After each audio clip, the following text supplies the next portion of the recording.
在近期的马里乌波尔战场上，车臣部队可以说是表现不俗。那石先生，您觉得这样的一支部队对俄罗斯的特别军事行动发挥了什么样的作用？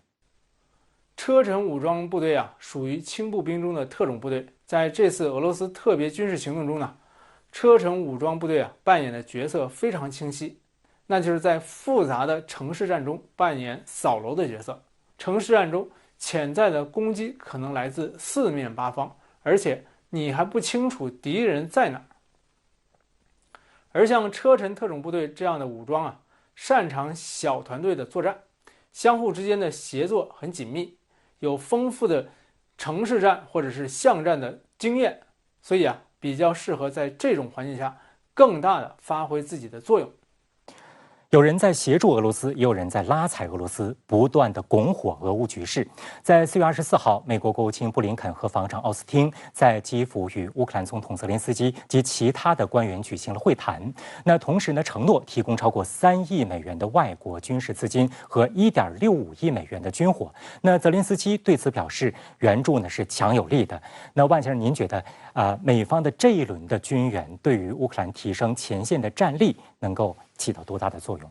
我们看到俄罗斯的态度已经是从这个口头上警告转向，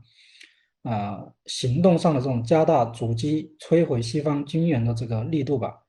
我们可以预计就是随着美西方的这个武器陆续抵达这个乌克兰，俄罗斯的这种打击力度还会继续的这种升级。所以关键的问题在于乌克兰能否将这些武器弹药运往这个顿巴斯等前线地区，否则我觉得美国的这个援助能够发挥的效用也会大打折扣。在西方不断军援乌克兰的背景之下呢，俄外长4月25号就说，北约实际上已经参加了对俄战争。俄罗斯对于未来的这个战事的局势有着怎样的判断？那俄军距离实现它的目标还有多远呢？我们现在知道美国和北约，一方面是向乌克兰提供大量的一个武器装备，另一方面北约的大量的一个情报机构信息机构都在直接为乌克兰军队提供各种各样的一个情报信息。这个我们讲在现代战争中是非常重要的。加拿大方面透露的加拿大有一位陆军中将4月初退役，但是现在已经在乌克兰那么他这个退役到底是以什么方式退役，我们也不清楚。就是说，其实北约已经有一些军事人员以各种方式、各种身份直接参与了这个俄乌冲突所以我们讲就是说，俄乌冲突那么俄罗斯事实上不仅仅是在和乌克兰一个国家，事实上在和乌克兰以及它背后整个北约的一个军事体系在进行那个对抗那么这样一来，就是说俄罗斯能不能顺利的实现它自己的一个军事计划就不仅仅是看俄乌双方，还看那个美国和北约他们到底在这个俄乌冲突中准备扮演什么角色，准备投入多少资源。俄外长的这种表态也比如说我自己观察到的此前的这个俄罗斯专家的这个多次警告是比较吻合的。你比如说这个曾经担任普京这个外交顾问的俄罗斯战略家卡拉加洛夫，他早前就有发出了这样类似这种警告他说，如果西方继续向乌克兰提供大量的这种攻击性重型武器，那么最终会导致俄罗斯军事行动目标无法实现，那么也不排除俄罗斯与北约之间发生直接冲突的这种可能性我觉得届时的这种冲突，各位参与方都将会付出更大的代价。自俄罗斯发动特别军事行动以来，美欧军援的多种先进武器现身乌克兰，乌克兰似乎正在成为新武器的试验场。近日，美国宣布向乌克兰提供特制的凤凰幽灵无人机，它其实就是威力更大的大号弹簧刀巡飞弹。与此针锋相对，俄国防部近日不仅每天都对乌克兰军事目标进行约1000次打击，还发布了无人机引导高精度炮火的航拍画面。有评论称，第一阶段特别军事行动未能速战速决，俄军第二阶段行动颇为顺利，都跟无人机息息相关。那接下来，俄军是否会借助无人机来升级战法？在乌克兰战场上，还有一批最给力的帮手——车臣部队，他们是否正在加速扭转局势呢？一起来洞察关键。据俄罗斯塔斯社报道，俄国防部4月20号发布一段航拍画面，展示利用无人机引导高精度制导炮弹，外科手术式精准打击乌军指挥所的画面。被打击的是乌克兰机械化步兵指挥所的侦察部门，位于一处工业园的大楼内。俄军使用的是克拉斯诺波尔高精度制导炮弹，该炮弹可以通过152或155毫米口径地面火炮发射。自2022年2月底以来，俄国防部定期发布对敌方目标使用各种武器的录像，录像拍摄了地形、目标以及使用侦察无人机从空中与之交战的过程。最常见的是海鹰10无人机被用作目标监控，它也被称为这场乌克兰危机中引领俄军频频告捷的一大功臣。海鹰10无人机系统是由俄特种技术中心开发的，自应用以来，它被大量生产并大规模供应给部队。据报道，海鹰10无人机是俄军同类产品中生产最多的型号，至今已经服役7年，在俄军炮兵部队中被广泛使用，用来寻找定位目标和侦察作战现场，续航时间为16小时，可以在距离地面5000米的地方进行长时间巡逻。通常情况下，海鹰10主要实施低空飞行任务，夜间飞行时也可以躲避美国提供的毒刺导弹。此外，海鹰10的实战经验丰富，自服役以来常被用于各种演习，还被用于叙利亚和乌克兰2次全面的军事行动，在各种任务中充分展示了自己的能力。近期，俄罗斯2名初级中式无人机操作员在俄特别军事行动中受到官方嘉奖，他们操控的正是海鹰10无人机，展现了非常强悍的野战能力。在一次军事行动中，俄军无人机小组发现了敌方正在推进的作战群，要对俄军的燃料和弹药供应车队展开火力攻击。据官方消息报道，此次行动中有19名乌军身亡，而海鹰10无人机被认为是这场战役的坐标引导，是俄军告捷的关键一环。美媒表示，在俄军的战略部署中，无人机是用来为俄罗斯的补给路线提供空中掩护的。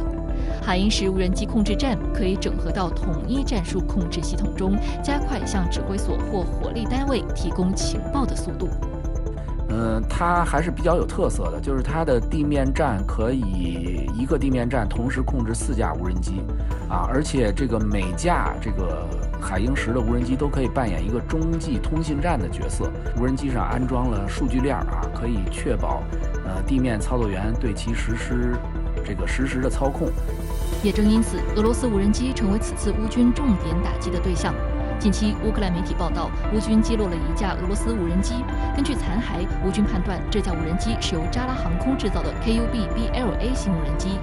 扎拉航空是俄罗斯武器制造商卡拉什尼科夫集团的无人机制造部门。这款无人机的翼展达1.2米，可以自主飞行到指定区域，以高达130公里的时速持续飞行30分钟，在击中目标时释放重达3公斤的炸药，随后会自我销毁。俄罗斯国防部最初于2021年12月下旬在叙利亚测试了这些无人机，并计划在2022年扩大其使用范围。实际上，海鹰10和 KUB-BLA 都属于俄罗斯无人机舰队中的中坚力量。自2014年以来，俄罗斯军方已花费约90亿美元生产无人机。2021年11月，俄罗斯总统普京在一次国防会议上透露，目前已有2000多架无人机在俄军服役。不过，值得注意的是，由于2014年乌克兰危机爆发，俄罗斯受西方制裁，一些无人机关键技术无法采购，特别是在光学、轻质复合材料和电子产品方面的技术制裁。由于俄罗斯自身在这些领域的能力相对有限，其无人机开发工作变得有些迟缓。2016年11月7号，据乌克兰独立新闻社报道，一架俄罗斯无人机在马里乌波尔附近，距离海岸线约3公里处的亚速海海域坠落，随后被乌军打捞。专家对该无人机记录的数据进行了提取，以做进一步分析。根据乌方的分析，该型无人机大部分零件都是进口。在整个行动当中，俄罗斯方面在侦察无人机的使用方面还是可以，但是在察打一体无人机，就是无人机发射武器这一块，似乎还是有所欠缺。俄罗斯现在当下，你像猎户座这样的察打一体无人机，据说在行动中也有所使用，但数量可能还是不太够。可能受制于产量包括可能上边有一些零部件的供应问题。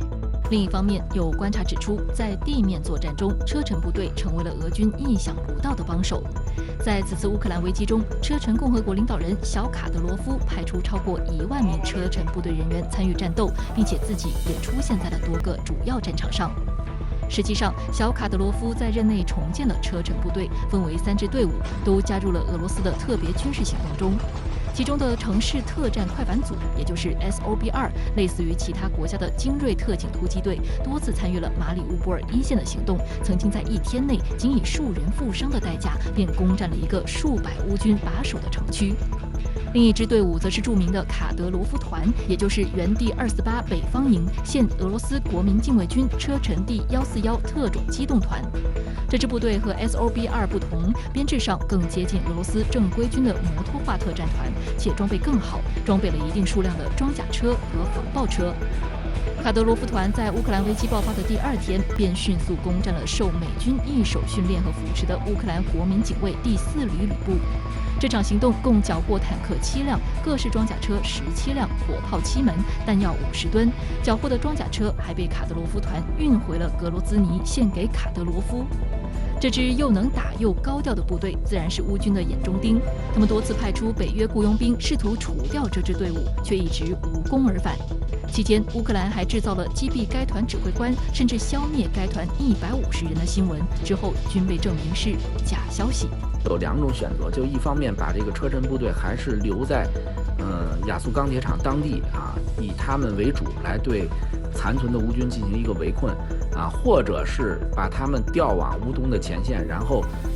亚速钢铁厂的围困任务啊，这个相应的可能是交给其他一些部队来完成。